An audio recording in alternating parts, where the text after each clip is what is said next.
যারা সংস্কারের পক্ষে গণভোটে হ্যাঁ পক্ষে ভোট দিয়েছে তারা তাদের এই ভোটের প্রতিফলন না দেখলে তারা বসে থাকবে চুপচাপ, তারা এটা মেনে নেবে, এটা ভাবার কোনো কারণ নাই।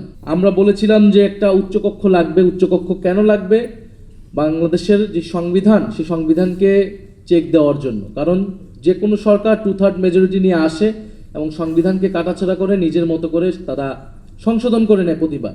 সংশোধনের মাধ্যমে বিএনপি যত সংস্কারই আনুক না কেন, যত পরিবর্তন আনুক না কেন, সেটা টেকসই হবে না, সেটা পরিবর্তনশীল হয়ে যাবে। আজকে তারা ক্ষমতায় আছে, কিন্তু চিরকাল কোনো দল ক্ষমতায় থাকে না। কিন্তু জুলাই সনদ যেদিন স্বাক্ষর হয় সেদিন আলাদা করে নোট লেখা হয়েছে সবগুলোয়, যে যার মানে যেই দল আসবে সেই দল নিজেরাই সংস্কার করবে তাদের মতো করে। তাহলে তো এই ঐক্যমতের বা জুলাই সনদের কোনো আসলে বাস্তবতা থাকে না।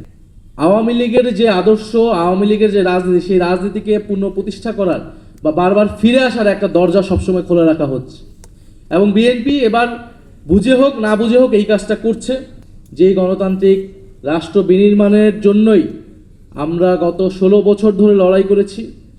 গত 16 বছর নয়, বলতে গেলে স্বাধীনতার পর থেকেই 54 বছর থেকে আমাদেরকে লড়াই করে যেতে হচ্ছে একটা গণতান্ত্রিক বাংলাদেশের জন্য। যেই আকাঙ্ক্ষা মুক্তিযুদ্ধে এদেশের জনগণ করেছিল, যে আকাঙ্ক্ষায় আবারও জীবন দিয়েছে জুলাই গণ অভ্যুত্থানে, কিন্তু আমরা বারবারই নানান শক্তির বাধায় হোঁচট খেয়ে যাচ্ছি। আমরা দেখেছিলাম মুক্তিযুদ্ধের পরে যে গণতন্ত্র প্রতিষ্ঠার কথা ছিল, সেই গণতন্ত্র স্বপ্নকে, সেই আকাঙ্ক্ষাকে কবর রচনা করে বাকশাল প্রতিষ্ঠা করেছিল তৎকালীন সরকার শেখ মুজিবুর রহমান। এবং পরবর্তীতে আমরা 16 বছরেও এই একই জিনিস দেখলাম। বিএনপি বহুদলীয় গণতন্ত্রের কথা বলে, কিন্তু আমরা এবারে দেখলাম যে 2026 সালে নির্বাচনের মধ্য দিয়ে তারা এসে গণতান্ত্রিক রাষ্ট্র বিনির্মাণের যে স্বপ্ন, যে আকাঙ্ক্ষা, যে প্রতিশ্রুতি, যে সব কিছুর সাথেই তারা আবারও প্রতারণা করছে। এবং আমরা এবার খুবই স্পেসিফিক কয়েকটা সংস্কার নিয়েই কিন্তু অন্তর্বর্তী সরকারের সময় আমরা ঐক্যমত হয়েছিলাম, আলোচনা করেছিলাম। আমরা বলেছিলাম যে একটা উচ্চকক্ষ লাগবে। উচ্চকক্ষ কেন লাগবে? বাংলাদেশের যে সংবিধান, সেই সংবিধানকে চেক দেওয়ার জন্য। কারণ যে কোনো সরকার 2/3 মেজরিটি নিয়ে আসে এবং সংবিধানকে কাটাছাড়া করে নিজের মতো করে তারা সংশোধন করে নেয় প্রতিবার।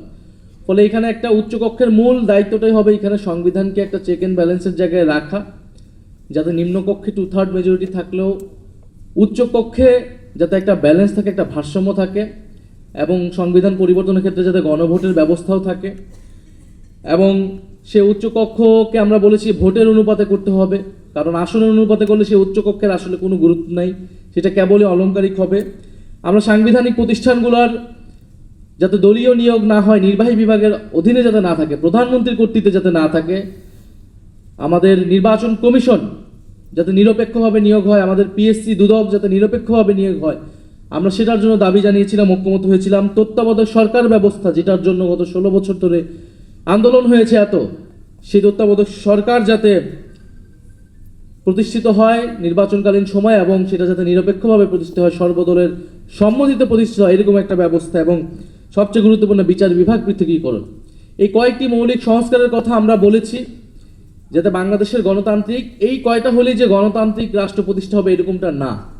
গণতান্ত্রিক রাষ্ট্র প্রতিষ্ঠার জন্য আমাদের আরও অনেক কিছু প্রয়োজন, কিন্তু আমরা ধাপে ধাপে আগানোর জন্য এই কয়েকটা সংস্কারে সবচেয়ে বেশি জোর দিয়েছিলাম অন্তর্বর্তী সরকার, যার ভিত্তিতে জুলাই সনদ, যার ভিত্তিতে জুলাই নির্বাচনের সময় গণভোট।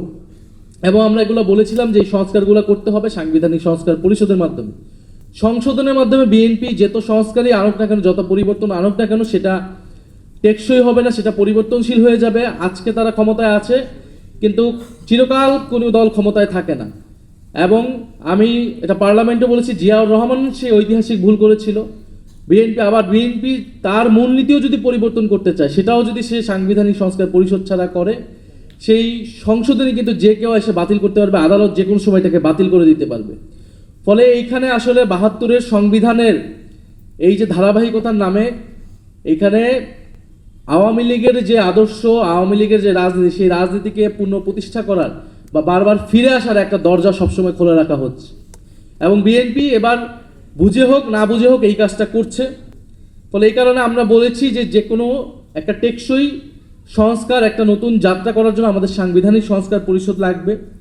নোট অফ ডিসেন্টের কথা অনেকবার এসেছে, জুলাই সনদ বনাম আদেশকে পরিণত করা হয়েছে নোট অফ ডিসেন্ট যে কোনো সিদ্ধান্তে আপনারা দেখবেন যে পার্লামেন্টে অনেকগুলো সিদ্ধান্ত হয়েছে, সেখানে অনেক বিরোধিতা আছে, অনেকের বক্তব্য আছে এই সিদ্ধান্তের সাথে আমি একমত না বা এই সিদ্ধান্ত এরকম হতে পারতো। তার সেই নোট অফ ডিসেন্টগুলো লিখিত হয়, রেকর্ডেড হয়, কিন্তু সিদ্ধান্ত কিন্তু পাস হয়ে যায়। নোট অফ ডিসেন্ট ঠিক এরকম একটা জায়গায় নোট অফ ডিসেন্ট দেওয়াই হয়েছিল, যেটা একটা হিস্টোরিক্যাল ডকুমেন্ট হিসেবে, রেকর্ড হিসেবে থাকবে। এটা কোনো সিদ্ধান্তে কোনো প্রভাব বিস্তার করবে না।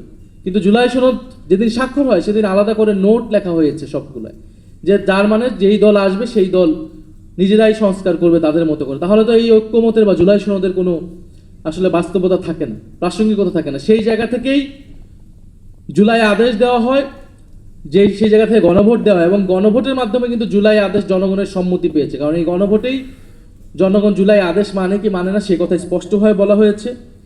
আরেকটি বিষয় যেটা আমরা এখন আলোচনা আসলে সেটা হচ্ছে জুলাই ঘোষণাপত্র। সেই জুলাই ঘোষণাপত্র কিন্তু সংবিধান তফসিলে যুক্ত হওয়ার কথা, কমিটমেন্ট দেওয়া আছে।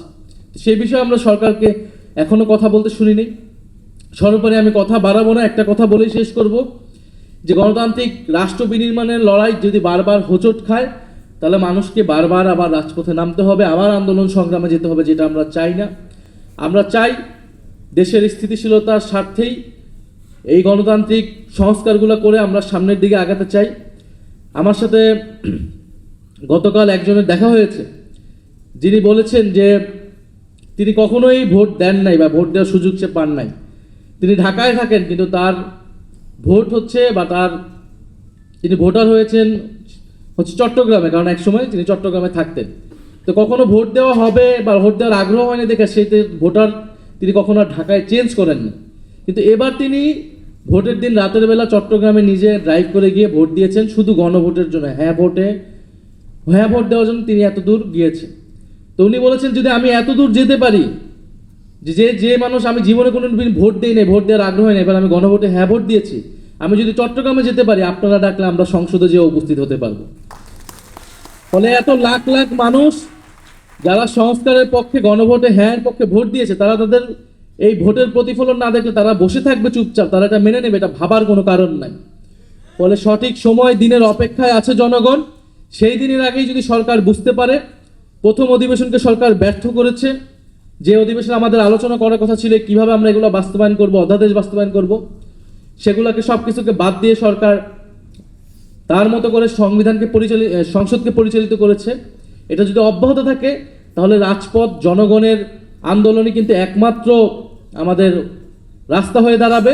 তার আগে যাতে সরকার নিজেদের ভুল বুঝতে পারে এবং গুরুত্বপূর্ণ এই যে সংস্কারগুলো, সেই সংস্কারগুলো বাস্তবায়ন করে। আমি আবারও আজকে যারা আলোচনা করেছেন, আমি সবার নাম নিচ্ছি না সময়ের কারণে, এবং সারাদিন ব্যাপী যারা আলোচনা অংশ নিয়েছেন, আয়োজক ছিলেন, তাদের সবাইকে ধন্যবাদ এবং কৃতজ্ঞতা জানাচ্ছি।